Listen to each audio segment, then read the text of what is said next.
बिकरू गांव से शुरू हुआ एक सफर जो बंदूक और सत्ता के गठजोड़ में तब्दील हो गया। ये कहानी है एक ऐसे अपराधी की जो नेताओं की रैलियों में खड़ा होता था और पुलिस वालों को खुलेआम धमकाता था। कानपुर का वो नाम जिसने कानून को चैलेंज किया और फिर खुद सिस्टम का शिकार बन गया। एक आम ब्राह्मण परिवार में जन्मा लड़का। न उसके पास दौलत थी, न कोई बड़ा नाम, लेकिन एक चीज थी, पावर की भूख। धीरे धीरे वो गांव के झगड़ों में उतरने लगा और फिर राजनीति से हाथ मिला लिया। नेताओं से नजदीकियां, पुलिस से पहचान और फिर शुरू हुआ अपराधों का लंबा सिलसिला। 1990 में थाने के अंदर घुसकर बीजेपी नेता संतोष शुक्ला की हत्या कर दी।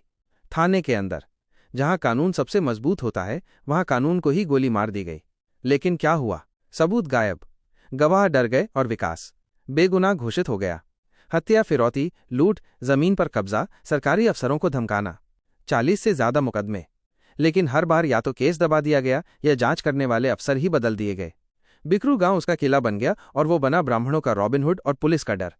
2 जुलाई 2020 रात के अंधेरे में 25 पुलिसकर्मी बिकरू गांव पहुंचे। मकसद था विकास दुबे को गिरफ्तार करना। लेकिन विकास तैयार था। पूरा गांव जाल बन चुका था।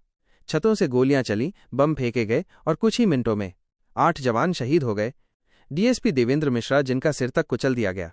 यह सिर्फ हमला नहीं था, यह सिस्टम पर सीधा हमला था।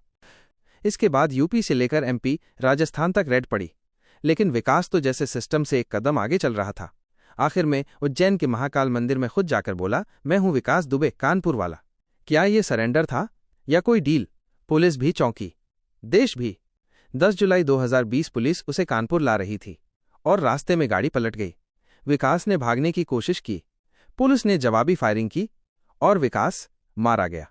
लेकिन क्या आप मानते हैं कि इतना चालाक गैंगस्टर इतनी आसानी से मारा गया? पत्रकारों को रास्ते से हटाया गया, सीसीटीवी नहीं थे और जगह थी एकदम सुनसान। क्या उसे खुद सिस्टम ने ही खत्म किया? 8 पुलिसकर्मी मारे गए, विकास मारा गया। लेकिन आज भी असल सवाल जिंदा है। क्या विकास सिर्फ एक मोहरा था? क्या उसके पीछे कोई बड़ा पावर छुपा था? नेताओं से लेकर अफसरों तक कौन उसे बचाता रहा? और क्या आज भी ऐसे विकास दुबे हमारे सिस्टम में पल रहे हैं? काले सच की ये कहानी खत्म नहीं हुई, बस रुक गई है। जब तक कि अगला विकास दुबे जन्म न ले और सिस्टम उसे फिर से तारांकन पाल पोस कर शेर बना दे। अगर आपको ये वीडियो जरूरी और झकझोर देने वाला लगा तो लाइक कीजिए, शेयर कीजिए और काले सच को सब्सक्राइब करना मत भूलिए। मिलते हैं अगले एपिसोड में एक और काले सच के साथ।